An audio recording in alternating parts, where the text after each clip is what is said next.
300 feet below the surface. Total darkness. Silent running. A nuclear submarine glides through the deep. Invisible. Untraceable. Unstoppable. Until it's not. A torpedo lock. The crew has seconds to react. Countermeasures deployed. Emergency dive. Our turn. But the torpedo is faster, smarter, relentless. Impact.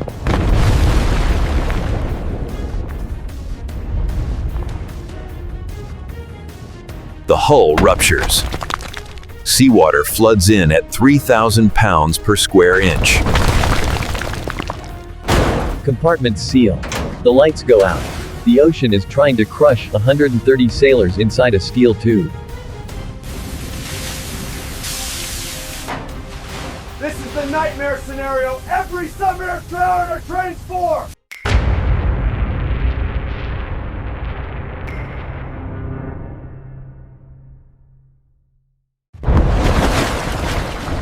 First, we must understand the weapon. Modern torpedoes are not dumb bombs. They are underwater missiles. Guided, intelligent, and terrifyingly effective. Take the Mark 48 AD cap. Weight, 3,700 pounds. Warhead, 650 pounds of high explosive. Speed, over 55 knots. Range, 24 miles. Guidance, wire-guided and active/passive sonar homing. It doesn't just chase you, it hunts you. The torpedo listens for your noise. Propeller cavitation, machinery hum, hull creaks. It tracks you, adjusts course, predicts your movements. Once it locks, The most devastating torpedoes use proximity fuses. They detonate underneath the submarine. This bubble jet effect snaps the hull like a twig. It is catastrophic. Even a near miss creates a shockwave, hammering the hull with the force of a freight train. During World War II, submarines were death traps. A single hit meant sinking in minutes. 52 of 288 U.S. subs were lost. 75% of German U-boat crews died. but modern nuclear submarines are different. They are built to survive. So how do you build a submarine that can survive a torpedo hit? Modern nuclear submarines have two hulls.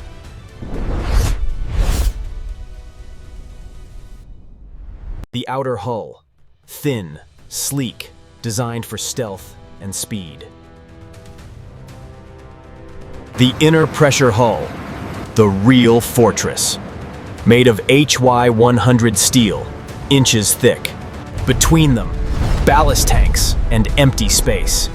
This gap absorbs blast energy like a car's crumple zone. Inside, the pressure hull is divided into watertight compartments.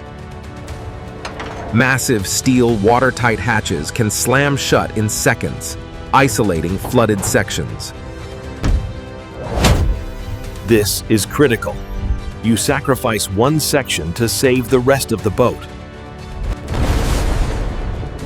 If a torpedo hits the torpedo room, you seal it, lose your weapons, but keep sailing. If it hits the reactor compartment, that is more complicated.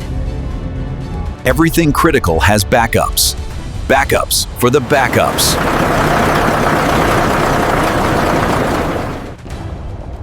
But there is a limit. Crush depth. Where the ocean's pressure wins. Your best defense? Don't get hit.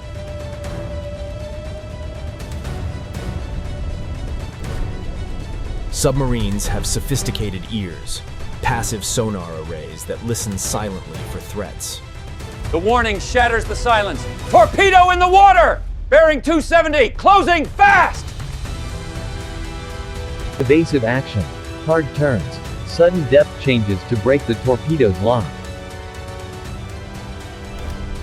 A knuckle, chaotic turbulence from a sharp turn, acts like an underwater smokescreen. Acoustic decoys are ejected, mimicking the submarine's sound signature.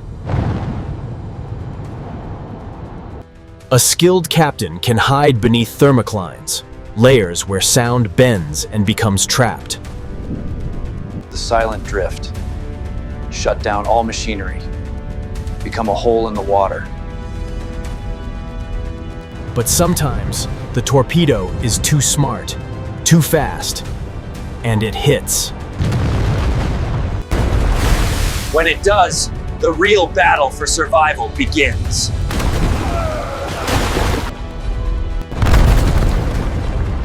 .1 seconds after impact, the warhead detonates. The outer hull ruptures. The inner pressure hull flexes, dents, and in the worst case, cracks. A jet of seawater blasts through at 3,000 psi. It is not a leak. It is a cutting torch. Equipment is ripped from bulkheads. Sailors are thrown across the compartment. 5 seconds! Alarm scream! Flooding in compartment 4! 10 seconds. Watertight doors begin their automatic, deadly sequence. 30 seconds. The flooded compartment is sealed, but the damage is done. The boat lists. The submarine becomes negatively buoyant. It begins to sink. Uncontrollably. This is the death spiral, a plunge toward crushed depth. But the crew does not give up. Damage control teams sprint into action. Emergency pumps activate. Ballast tanks are blown. Emergency surface. Blow all tanks. The submarine's nose pitches upward. Everyone holds their breath. Damage control is the most important skill on a submarine. Every sailor is a firefighter, a plumber, a medic. Isolate. Seal the flooded compartment to contain the enemy. Second, de-water. Powerful pumps fight a desperate race against the incoming sea. Third, restore buoyancy. The emergency blow is a last resort. Loud, obvious, but vital. Fourth, patch. Using wood, rubber, steel, anything to stem the flow. The work is brutal. Freezing water. Near total darkness. The constant threat of collapse. Real-world example, USS San Francisco, 2005. Struck an undersea mountain at full speed. The impact crushed the bow. Killed 1 sailor, injured nearly 100. The crew fought for hours, sealed compartments, juggled systems, and they surfaced. They survived because they were trained, disciplined, relentless. The lesson. A submarine can survive if the crew fights for it. But it requires sacrifice. Sometimes losing shipmates to save the boat. And there is one final, terrifying complication: the nuclear reactor. At the heart of the submarine is a pressurized water reactor. It requires constant cooling. If the reactor is hit, cooling could be lost. The core overheats in minutes. The crew must S-gram the reactor, emergency shutdown.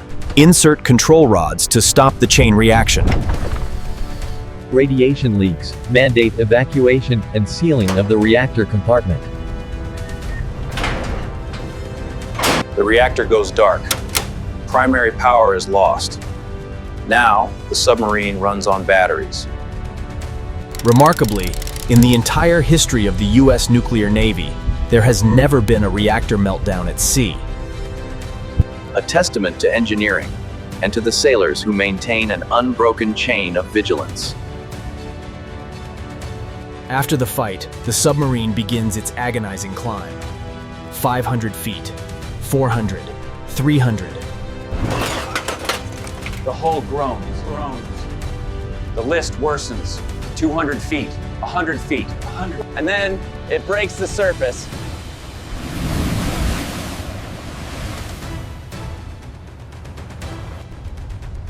The crew, battered and exhausted, feels the boat stabilize. They made it. But survival has a cost. The submarine is crippled. Compartments are sealed. Sailors are dead or injured. The race is on! Get to port before the damage worsens! The submarine limps home, a wounded warrior returning from battle.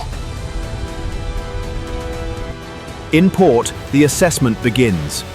Can it be repaired, or is it too damaged? Sometimes, despite the crew's heroism, the boat is decommissioned. But the crew survived. That is the victory. So, can a nuclear submarine survive a torpedo hit? The answer is, it depends. On where it strikes. On the crew's reaction time.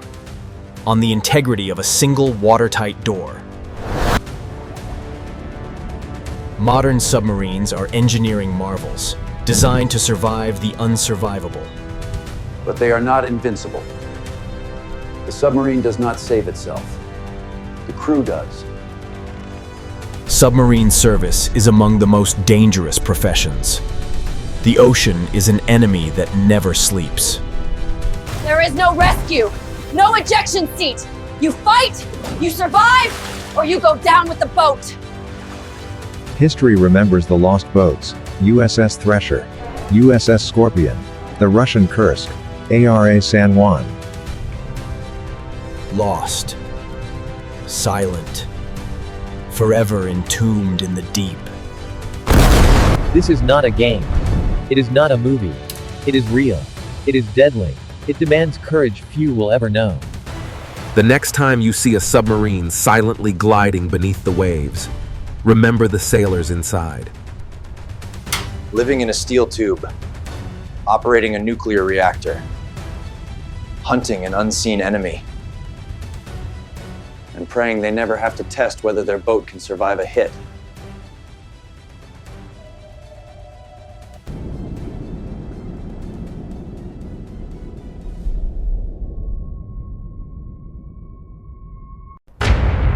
If you watch this video, subscribe for brave soldiers.